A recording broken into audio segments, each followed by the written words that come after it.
யாரும் கோபித்துக் கொள்ள வேண்டாம். சீராவை பற்றி ஓரளவு பெரியவர்கள் தெரிந்து வைத்திருப்பீங்க. வளர்ற யங்ஸ்டர்ஸுக்கு கிட்டத்தட்ட 0. நபி அவர்களுடைய சீராவை பற்றி ஒரு 10% தெரியும் என்றாலும் நாம் ஆச்சரியப்படலாம்.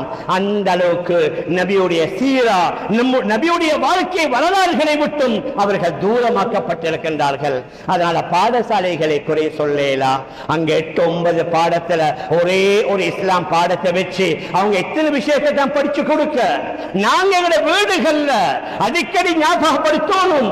அது சம்பந்தமான கிதாபுகளை வாசிக்கணும். நம்முடைய பிள்ளைகளுக்கு ஞாபகப்படுத்தணும்.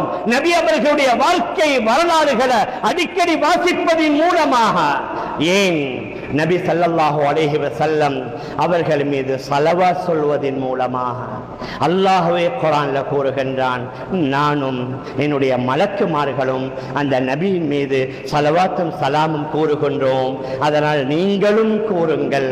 வேறு எந்த அமலை பற்றியும் அல்லாஹ் அவ்வாறு சொல்லல்ல. நான் தொழுகிறேன், நீங்க தொழுங்க, அல்லது நான் நோன்பு பிடிக்கிறேன், நீங்க நோன்பு பிடிங்க. அல்லாஹ் வணக்கங்களை விட்டும் சுத்தமானவன்.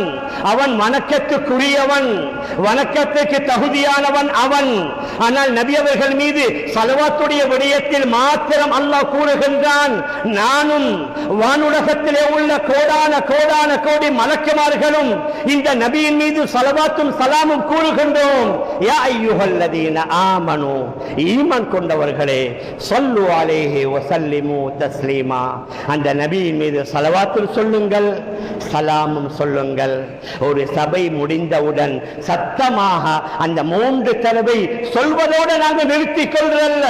ஒவ்வொரு நாளும் தொழுகைகளுக்கு பின்னால மற்ற திக்ர்களை செய்வதை போன்று ஏதாவது காலையிலோ மாலையிலோ ஏதாவது ஒரு நேரம் நபி அவர்கள் நமக்காக செய்த தியாகங்களை நினைத்து அந்த நபியின் மீது ஸலவாத் சொல்வோம்.